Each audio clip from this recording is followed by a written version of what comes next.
Get ready, because this Sunday we get Chargers Jaguars. I'm going to remind you of what happened the last time these teams met. 2022 wildcard round. The term chargering was not born here, but it was made here. LA led 27-0 in the second quarter. And yet, Trevor Lawrence put the team on his back as Jacksonville came back to win it 31-30. But we are looking ahead and welcoming in our friends JP Acosta and Tyler Sullivan to help us preview this game for this Sunday. Guys, that was the then, this is the now. It feels like Justin Herbert in the now has kind of hit his groove. Tyler, what do you credit for the difference in his play this season? Well, I'll point to pressure, and I'll point to pressure in more ways than one. He has been dealing with the most pressure in the NFL at the quarterback position this season, been hit more than any other quarterback in the league. And in spite of all of that, in spite of having his top two tackles going down, he has still been able to perform at an extremely high level, which is just a credit to him in and of itself. And then I'll point to the pressure on the other side, the more big picture existential pressure. He has been much better down the stretch than we have seen in recent years. You referenced chargering. Well, we haven't seen that from Justin Herbert so much this season. In fact, for the first time in his career, his second half completion percentage and his second half passer rating is higher than in the second half than it is in the first half throughout his entire career. So he has been elevating late in games this season, which to me is the most impressive and the most interesting thing of all when we start to look at the Chargers as a legitimate playoff threat in the AFC. Yeah, and I think the biggest thing with Justin Herbert and the Chargers offense is they've been throwing the ball a lot more on early downs. This team has sort of flipped from being your traditional Greg Roman, Jim Harbaugh outfit where they're going to run the ball a lot. They're going to run, pass straight into a wall. But the Chargers are actually second in the NFL in early down passing rate. And I think that has really helped Justin Herbert sort of let loose. And I also think the supporting cast has been really good this year. You've gotten a lot of contributions from Keenan Allen. And Keenan Allen on third down is first the NFL in targets, first the NFL receptions, and 90% of his targets on third down have been for a first down or touchdown. That leads the NFL. You see the emergence of Oronde Gadsden at tight end. He is so important because when they get into those bigger personnel looks, when they get into having Scott Matlock and Tucker Fisk, who are your 300-pound defensive tackle / fullbacks, you need a vertical receiving option in that offense. And so I think Gadsden showing up and being 7th in receiving yards among tight ends, 6th in yards per route run among tight ends, I think his emergence has really helped make this offense be even more explosive. And you're just giving Justin Herbert a lot more options. We know what he can do when he has competent receiving talent around him. And I think we're really seeing that this year. And Tyler, I know you mentioned all the offensive line injuries. So JP, I want to get your take on this because the Chargers have, for the most part, overcome it, and they're now squarely in the AFC playoff picture. So what do you think is the key to kind of keeping this thing rolling, understanding that you're probably going to be dealing with offensive line injuries for the remainder of the season, because you're looking to make a deep playoff run if you're the Chargers? Well, if you're doing a spin zone for the Chargers, I think the thing that you're looking at for Los Angeles is you've had these injuries early in the season. You know, you've been playing without your starting offensive line. You've been playing with your hand behind your back the entire season. But I think for Los Angeles, their formula for winning playoff games is having a quarterback they know can win in those situations and a defense that's playing at an incredibly high level. Once they added Odafe Owe in a trade with the Ravens and Khalil Mack has been back healthy, their pass rush is really turned up. I think Jesse Minter is a fantastic defensive coordinator, and they can really communicate on the back end. So when you've seen a lot of teams come in with a formula of we might have flaws, but we have a quarterback who can win us games, and we have a pass rush that can shut down games, and that'll take the Chargers really far.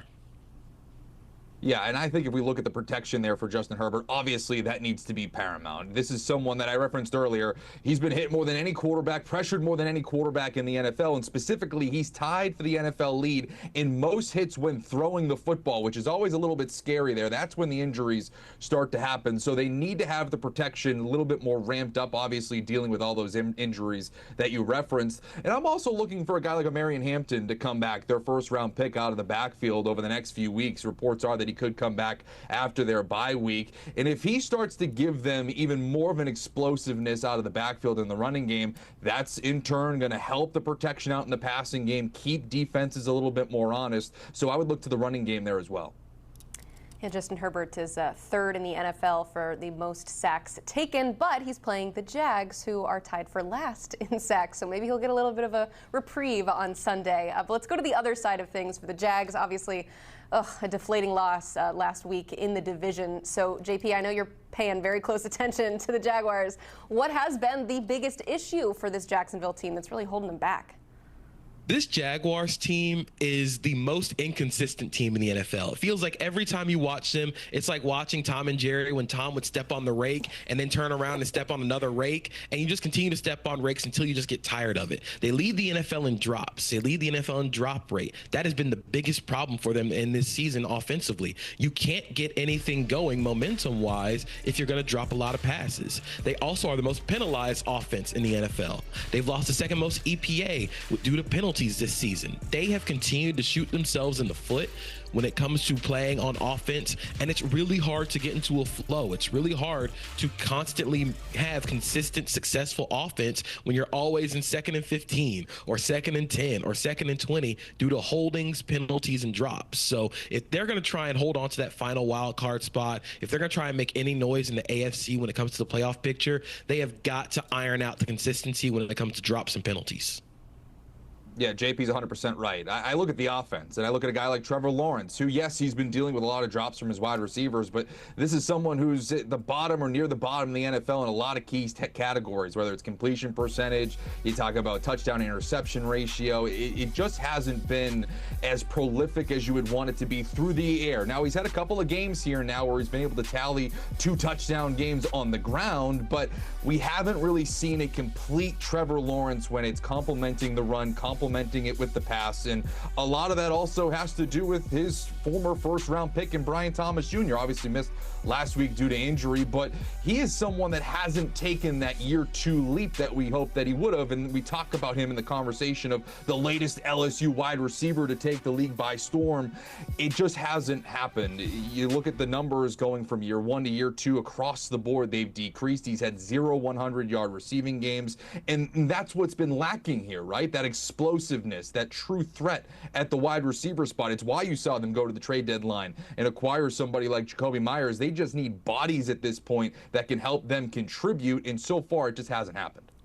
So then, Tyler, what is the key to this game? So we referenced it here a little bit. We've kind of beaten around the bush, but I look at a guy like Joshua Hines-Allen because there's a couple of different instances here. You talk about, yes, the sack numbers aren't high there for the Jacksonville Jaguars, specifically with Hines-Allen, 2 on the season, but over 40 pressures on the season, a 15% pressure rate this year, and we were talking about how Justin Herbert has been taking a lot of hits. Those offensive tackles, he's going up against backups now with Rashawn Slater and Joe Alt not around, so to me, he could potentially take over this game, and if he does, that'll help Jacksonville possibly pull off the home upset. I absolutely agree with Tyler here, and my point is, can the Jaguars pass rush get home on Justin Herbert? Like Tyler said, they're 8th in a pass rush win rate. They're tops in the league when it comes to pressure rate, but they are last in the NFL in sack rate. They're last in sacks. They cannot get home when it matters. And I think some of the Jaguars' issues defensively have come from the fact that they haven't been able to generate negative plays. The turnovers have started to dry up. They haven't been able to get sacks. They haven't been able to get tackles for loss, whether it be due to Trayvon Walker's injury, Devin Lloyd being out, Jordan Lewis was out last week. But for this team to beat the Chargers, they have to constantly create negative plays. They have got to try and get their defense to get sacks, turnovers, tackle for loss, put this Chargers team behind the 8 ball, and then really let your pass rush go to work. All right, JP, they stepping on another rake. Who's winning this game? I think the Chargers are going to win this game. I have so many worries about this offensive line going up against the Chargers defensive line. I think they have such a strong unit up front when it comes to being able to stop the run. And I think if you're able to stop the run and slow down Travis Etienne, like I said, the Jaguars are so inconsistent on offense. I think it's going to be a close game, but I think the Chargers do win this one. To me, it just comes down to trust. And right now, it's hard for me to trust the Jacksonville Jaguars when they can let up 25-plus points in a fourth quarter at a moment's notice against a guy like Davis Mills. What does that mean if it's Justin Herbert and Jim Harbaugh on the other side? That's a team I trust a little bit more despite those questions along the offensive line. So I think the Chargers pull this one out as well. Harbaugh might not have been there for that playoff game, but you better believe that Justin Herbert is looking for some revenge. So the AFC playoff picture looks like this. Pats with a big win last night has them in the driver's seat for the 1 seed, but the Jags and Chargers currently both wild card teams. So a win on Sunday would certainly go a long way towards staying in that playoff picture.